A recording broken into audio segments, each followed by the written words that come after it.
ನಮಸ್ತೆ ಸ್ನೇಹಿತರೆ ಎಲ್ಲರಿಗೂ. ಮತ್ತು ಇವತ್ತು ಕನ್ನಡ ರಾಜ್ಯೋತ್ಸವ ನವೆಂಬರ್ 1. ನಿಮಗೆಲ್ಲರಿಗೂ ಕೂಡ ಕನ್ನಡ ರಾಜ್ಯೋತ್ಸವದ ಶುಭಾಶಯಗಳು. ನಾವು ಇವತ್ತು ಮಹದೇಶ್ವರನ ಬೆಟ್ಟಕ್ಕೆ ಹೋಗೋಣ ಅಂತ ಅಂದ್ಕೊಂಡೆಲ್ಲ ಹೋಗ್ತಾ ಇದ್ದೀವಿ ಕೂಡ. ಏನು ಅಂತಂದರೆ ಮಹದೇಶ್ವರನ ಬೆಟ್ಟಕ್ಕೆ ಹೋಗೋಕ್ಕೆ ತುಂಬ ದಿನದ ಕನಸಾಗಿತ್ತು. ಯಾಕಂತಂದರೆ ನಾವು ಹೋಗೋದಕ್ಕೆ ಆಗಿರಲಿಲ್ಲ ತುಂಬ ದಿನದಿಂದ. ಈಗ ಒಂದು ವರ್ಷದಲ್ಲೂ ಕೂಡ ಪ್ಲ್ಯಾನ್ ಹಾಕಿದ್ವಿ. ಬಟ್ ಏನೇನೋ ಅಡಚಣೆಯಿಂದ ನಾವು ಹೋಗೋದಕ್ಕಾಗಿರಲಿಲ್ಲ. ಹಾಗಾಗಿ ನಾವು ಇಲ್ಲ, ಈ ವರ್ಷ ನಾವು ಹೋಗಲೇಬೇಕು ಅಂತ ಅಂದ್ಕೊಂಡು ಮಕ್ಕಳಿಗೆ ಸ್ಕೂಲ್ ಶನಿವಾರ ಭಾನುವಾರ ರಜಾ ಇದ್ದಿದ್ದ ಕಾರಣದಿಂದ ನಾವು ಹೊರಟ್ವಿ. ಏನು ಅಂತಂದರೆ ನಾವು ಮಹದೇಶ್ವರನ ಬೆಟ್ಟನ ನೋಡಿ ಬೆಟ್ಟಕ್ಕೆ ಹೋಗಿ ಸುಮಾರು ಒಂದು 20 ಇಯರ್ಸೇ ಆಗಿರ್ಬೋದು ಅನ್ಕೋತೀನಿ. ಅವಾಗ ಹೋಗಿದ್ದಿದ್ದು. ನಮ್ಮ ಅಪ್ಪ ಕರ್ಕೊಂಡು ಹೋಗ್ತಿದ್ರು ವರ್ಷನೂ ಶಿವರಾತ್ರಿ ಹಬ್ಬದಲ್ಲಿ. ನಮ್ಮ ಅಪ್ಪ ತಪ್ಪದೆ ಹೋಗೋರು, ನಮ್ಮನ್ನು ಕೂಡ ತಪ್ಪದೆ ಕರ್ಕೊಂಡು ಹೋಗಿರೋರು. ಅವಾಗ ನೋಡಿದ್ದು. ಮದುವೆ ಆದಮೇಲಂತೂ ಹೋಗೋಕ್ಕೆ ಆಗಿರಲಿಲ್ಲ. ಹಸ್ಬೆಂಡ್ ಹೋಗೋರು ಬರೋರು ಅಷ್ಟೇ, ನಾವು ಹೋಗೇ ಇರಲಿಲ್ಲ. ಫೈನಲಿ ನಾವು ಮಹದೇಶ್ವರ ಬೆಟ್ಟಕ್ಕೆ ರೀಚ್ ಆಗಿದ್ವಿ. ಮಹದೇಶ್ವರ ಬೆಟ್ಟದ ಮುಖ್ಯ ದ್ವಾರ ಏನಿದೆ ಅದರೊಳಗೆ ಪ್ರವೇಶ ನೀಡ್ತಾ ಇದ್ವಿ ನಾವು. ಅದು ನೋಡ್ತಿದ್ರೆ ಏನೋ ಒಂಥರ ಮೈಂಡೆಲ್ಲ ಫುಲ್ ಚೆನ್ನಾಗಿ ಅನ್ನಿಸ್ತಿತ್ತು. ದೇವಸ್ಥಾನ ಎಷ್ಟು ಅಂದರೆ ಈ ಥರ ಎಲ್ಲ ನಾವು ಅವಾಗ 20 ವರ್ಷ ಅಂತಂದರೆ ನೀವೇ ಲೆಕ್ಕ ಹಾಕ್ಕೊಳ್ಳಿ ಯಾವ ಥರ ಇತ್ತು ಅವಾಗಿನ ಇದರಲ್ಲಿ. ಈಗೆಲ್ಲ ತುಂಬ ಚೆನ್ನಾಗಿ ಮಾಡಿದ್ದಾರೆ. ತುಂಬ ಚೆನ್ನಾಗಿ ದೇವಸ್ಥಾನದ್ದು ಅಲಂಕಾರ ಆಗಿರ್ಬೋದು, ಲೈಟಿಂಗ್ಸ್ ಆಗಿರ್ಬೋದು, ಅಥವಾ ದೇವ್ರನ್ನ ನೋಡೋಕ್ಕೆ ಏನೋ ಒಂಥರ ತುಂಬ ಖುಷಿಯಾಗುತ್ತೆ. ಒಟ್ಟಿನಲ್ಲಿ ಮಾದಪ್ಪ ಈಗಲಾರು ನಮ್ಮನ್ನು ಕರ್ಸ್ಕೊಂಡ ಅಂತ ತುಂಬ ಖುಷಿ ಆಗ್ತಿದೆ ನಮಗೆ, ತನ್ನ ಸನ್ನಿಧಾನಕ್ಕೆ ಕರ್ಸ್ಕೊಂಡ ಅಂತ. ಮತ್ತು ಏನು ಅಂತಂದರೆ ದೇವಸ್ಥಾನದೊಳಗೆ ಬಂದ್ವಿ ನಾವು ದರ್ಶನ ಮಾಡೋಕ್ಕೆ ಅಂತ ಅಂದ್ಕೊಂಡು ಹೋದರೆ ತುಂಬ ಹೆವಿ ರಶ್. ಯಾಕಂತಂದರೆ ನಮ್ಮಂಗೆ ಬಂದಿರೋರು ಎಷ್ಟೋ ಜನ ಇರ್ತಾರೆ ಅಲ್ವಾ. ಅದು ಅಲ್ಲದೆ ಕಾರ್ತಿಕ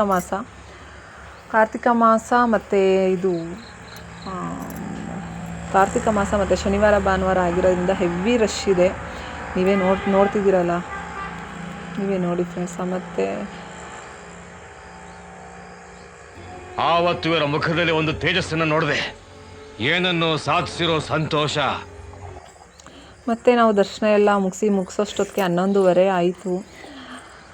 11:30 ಆಯಿತು. ಆಮೇಲೆ ನಾವು ಒಂದು ರೂಮ್ ಬುಕ್ ಮಾಡ್ಕೊಂಡಿದ್ವಿ. ಆ ರೂಮಲ್ಲಿ ಹೋಗಿ ಸ್ಟೇ ಆದ್ವಿ. ಬೆಳಗ್ಗೆ ಎದ್ದು ಸ್ನಾನ ಮಾಡಿ ಮತ್ತೆ ದೇವ್ರ ದರ್ಶನ ಮಾಡೋಕ್ಕಾಗಿಲ್ಲ. ಯಾಕಂತಂದರೆ ತುಂಬ ಜನ ರಶ್ಶು. ರಾತ್ರಿನೇ ತುಂಬ ರಶ್ ಇತ್ತು ಅಂತಂದರೆ ಇವತ್ತು ಇನ್ನೂ ತುಂಬ ಜನ ರಶ್ ಇದ್ದಾರೆ. ಸೊ ಹಾಗಾಗಿ ನಾವು ಸ್ನಾನ ಮಾಡ್ಕೊಂಡು ಹಂಗೆ ದೇವಸ್ಥಾನದ ಹತ್ರ ಬಂದು ಮತ್ತು ಇಲ್ಲಿ ಬೆಳ್ಳಿ ತೇರು ಎಳಿತಿದ್ದಾರೆ. ಅದನ್ನು ನೋಡಿಕೊಂಡು ಆ ಬೆಳ್ಳಿ ದೇವ್ರಿಗೆ ನಾವು ಪೂಜೆ ಮಾಡಿಸ್ಕೊಂಡು ದೇವಸ್ಥಾನದ ಸುತ್ತ ಅದು ಇದು ಮಕ್ಳುಗಳು ಕೇಳ್ತಾರಲ್ಲ, ಗೊಂಬೆ ಅದು ಇದು ಏನೋ ಕೇಳ್ಕೊಂಡು ಅವ್ರು ಕೇಳಿದ್ದು ಏನೈತೆ ಅದು ತೊಗೊಂಡು ದೇವ್ರ ಪ್ರಸಾದ ಕೊಟ್ಟಿದ್ರು. ಪ್ರಸಾದನ ತಿಂದ್ಕೊಂಡು ನಾವು ಬಂದ್ವಿ. ಬರಬೇಕಾದ್ರೆ ನಾವು ಎಷ್ಟು 12:30 ಆಗಿತ್ತು. 11:30 ಆಗಿತ್ತು ನಾವು ಅಲ್ಲಿಂದ ಹೊರಟಾಗ. ಆವಾಗ ಅಂದರು ಮನೆಯವರು ಬೇರೆ ಬಿಳಿಗಿರಿ ರಂಗನಾಥ ಸ್ವಾಮಿ ದೇವಸ್ಥಾನ ಬೆಟ್ಟಕ್ಕೆ ಹೋಗೋಣ ಅಂತ ಅಂದ್ಕೊಂಡ್ರು. ಸರಿ ಹೋಗೋಣ ಅಂತ ಅಂದ್ಬಿಟ್ಟು ಹೋಗ್ತಾ ಇದ್ವಿ. ಅಲ್ಲಿ ಬಿಳಿಗಿರಿ ರಂಗನಾಥ ಬೆಟ್ಟಕ್ಕೆ ಹೋಗ್ಬೇಕಾದ್ರೆ ಈ ಥರ ಎಲ್ಲ ಪ್ರಾಣಿಗಳ ಸ್ಟ್ಯಾಚುಸ್ ಎಲ್ಲನೂ ಕೂಡ ಮರದಲ್ಲಿ ಹಾಕಿರೋದೇನೋ ಒಂಥರ ಚೆನ್ನಾಗಿ ಕಾಣಿಸ್ತಿದೆ. ಅದು ನಿಜವಾದ ಪ್ರಾಣಿಗಳೇ ಏನೋ ಮಲಗಿದೆಯೇನೋ ಅಂತ ಅನ್ನೋ ರೀತಿಲಿದೆ ಅದು. ಮಕ್ಳುಗಳಿಗೆಲ್ಲ ನೋಡಿ ತುಂಬ ಖುಷಿಯಾಯಿತು.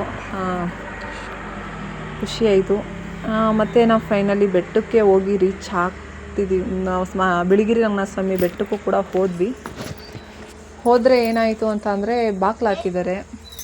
2 ಗಂಟೆಗೆ ಕ್ಲೋಸ್ ಅಂತೆ ಬಾಗಿಲು. ಸೊ 4 ಗಂಟೆಗೆ ತೆಗಿತಾರೆ ಅಂತ ಅಂದರು. ಅಲ್ಲಿಂದನೇ ಬಂದಿದ್ದೀವಿ. ಏನೇ ಆಗಲಿ ಏನು 1 ಅವರ್ ಅಲ್ವಾ, ಹೋಗೋಣ ಅಂತ ಅಂದ್ಬಿಟ್ಟು ಇದ್ವಿ. ದರ್ಶನ ಮಾಡ್ಕೊಂಡು ಹೋಗೋಣ, ದೇವ್ರ ದರ್ಶನ ಅಂತ ಅಂದ್ಕೊಂಡು ಅಲ್ಲೇನೇ ಊಟ ಕೊಡ್ತಿದ್ರು. ಅಲ್ಲೂ ಊಟ ಮಾಡಿಕೊಂಡು 4 ಗಂಟೆಗೆ ದೇವಸ್ಥಾನ ಓಪನ್ ಮಾಡಿದ್ರು. ದೇವಸ್ಥಾನ ತುಂಬ ಚೆನ್ನಾಗಿತ್ತು. ಅದು ಕೂಡ ತುಂಬ ಚೆನ್ನಾಗಿದೆ. ಬೆಟ್ಟಗಳ ಮೇಲೆ ದೇವರು ಅಷ್ಟು ಚೆನ್ನಾಗಿ ಕಾಣಿಸ್ತಾ ಇದ್ದಾನೆ. ಇದನ್ನೆಲ್ಲ ಕಣ್ಣಿಂದ ನೋಡಿ ಕಂಗಾಲಾಗ್ಬಿಟ್ಟಿದೀನಿ.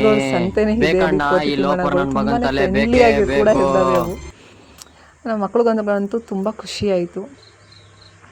ಮತ್ತು ಏನು ಅಂತ ಅಂದರೆ ಈ ಪ್ರಕೃತಿ ಅನ್ನೋದನ್ನ ನೋಡೋಕ್ಕೆ ಏನೋ ಒಂಥರ ಖುಷಿಯ. ಪ್ರಕೃತಿ ವಾತಾವರಣನೇ ಏನೋ ಚಂದ. ಪ್ರಕೃತಿಗಿಂತನೂ ಕೂಡ ಬೇರೆ ಅಂದ ಬೇಕಿಲ್ಲ ಅಂತ ನಾನು ಅನ್ಕೋತೀನಿ. ಮತ್ತು ನನ್ನ ಮಗಳು ಕೂಡ ಹಾಡು ಹೇಳ್ತಿದ್ದಾಳೆ ನೋಡಿ. ಕಣ್ಣಲ್ಲಿ ಇನ್ನೀ ಏನೇನು ನೋಡಬೇಕು ಕಾಣ.